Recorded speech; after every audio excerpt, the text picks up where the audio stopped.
আর medical থেকে সবাই medical থেকে বাচ্চা হওয়ার পর মায়ে পালালিয়া চলে আসে। এটা তো উচিত হয়নি, বা এটা সরকারের অনুমোদিত দণ্ডনীয় অপরাধ, তার শাস্তি হওয়ার দরকার।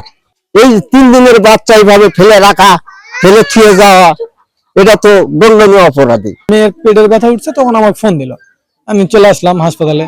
আমি প্রসাদপুর নিয়ে যাওয়ার কথা ছিল, কিন্তু হাসপাতালে প্রথম থেকেই কথা ছিল আমাদের প্রসাদপুরে না নিয়ে যায়, সবাই নিয়ে গেছে। মানে ওদের প্ল্যান ছিল এটা, মানে ওরা পালাবে আমাদেরকে বাচ্চা দিয়ে। তারপর আমি গেলাম, বাচ্চা হলো, বাচ্চা হওয়ার সঙ্গে সঙ্গে আমার কোলে আমাকে বাচ্চা দেয়, দিয়ে আমি তো বিষয়টা বুঝতে পারিনি। তারপরে আমার আম্মু আসলো, আমার আম্মু যখন আসছে, আমার আম্মুর কোলে আমি বাচ্চা দিছি। দেওয়ার পরে ডাক্তারে ডাকছে যে হচ্ছে ডাক্তারের বিল টিল তো ক্লিয়ার করতে হবে।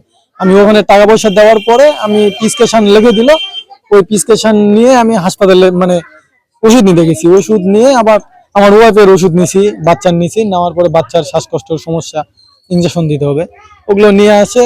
তারপর দেখতেছি ওরা নাই, ওরা পালায়ে চলে গেছে বাচ্চা রেখে। বাচ্চা আমার আম্মুর কাছে, আমার আম্মু বাচ্চা নিয়ে ওখানে কান্নাকাটি করতেছে।